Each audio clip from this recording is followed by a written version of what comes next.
Okay, so next we're going to talk about the exposure triangle. Now, what this is referring to is the balance that you have to strike using those three settings. So each setting is like a side of the triangle, and you're trying to balance all three in order to get enough light for a good exposure, and while using the different effects that or characteristics that each setting brings to a photo. So usually when people talk about the exposure triangle, there's some type of little graphic that looks like this. Some people find this really helpful, so I'm sharing it with you. For me, I don't think it really works that great. I don't know. To each their own. If this makes sense to your brain, then great. So let me explain what all this is real quick. So each side we have one of the settings. So there's shutter speed, aperture, and ISO. And then we're showing here how much light is being used or adding to the exposure, right? So here's f32. This is a small aperture, so it's letting less light in, and at the same time we have more depth of field.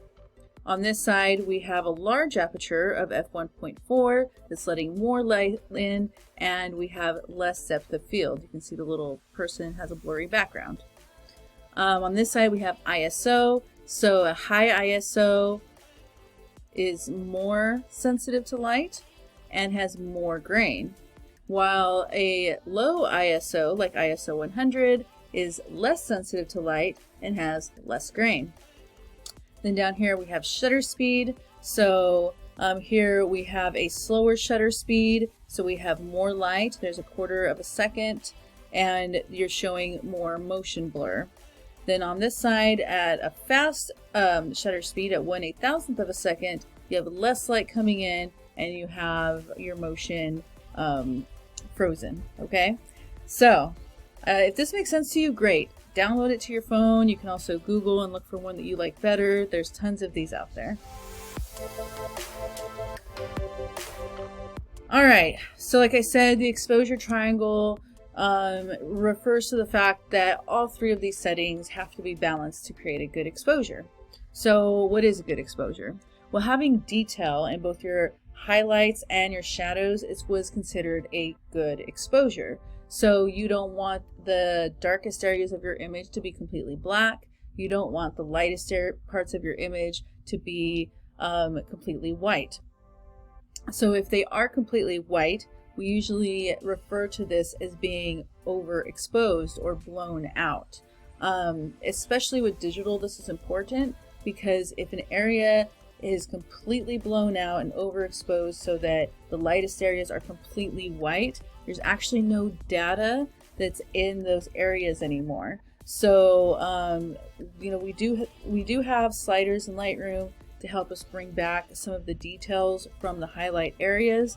But if it's too blown out, there are no details for it to bring back, and it'll just start turning those areas a gray color.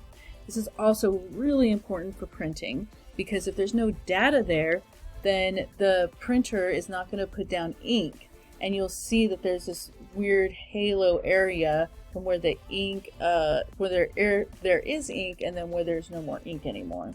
So it becomes really important when, especially if you're working in any type of photography where you might end up having to print portraits, weddings, commercial work where you might take a photo of something and they might use it for a magazine or a billboard or whatever.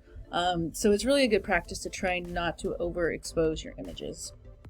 Now this is going to get a little confusing because we're also going to talk about over and underexposing and metering, but let's just stick with this for now and you'll see what I mean soon.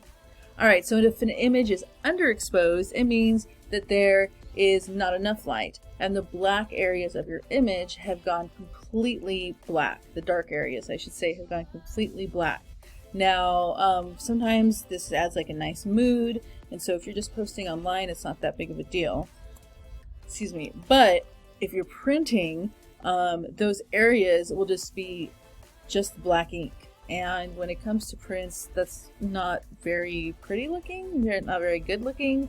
So that's why we want to usually have some details in the black area. When it comes to digital, this is actually not too much of an issue because we have a lot of control in bringing the details back into the black areas. Now where it becomes an issue is that if you try to lighten up a super dark area too much, you're going to start getting some really weird colors happening, some weird artifacts, almost like extreme grain and noise, as if you were shooting at a really high ISO. So for that reason, like, yes, we can correct these things, you know, in Lightroom and Photoshop and stuff, but it's never going to look quite as right as if you would have just taken a few seconds to get that exposure right instead. So, and very quickly, for film, it's actually the opposite. If any of you guys end up taking my film class, you're going to find out that we actually expose for the shadows, because you can develop film in a way to have details in your light areas, but it won't work the opposite for the shadows. So when it comes to film, we do it the opposite way. Alright, so for me personally, I think of the exposure triangle as a three-sided scale where you're trying to move and tip the settings around until everything is perfectly balanced. Alright, so next we're going to talk about how do you choose your settings.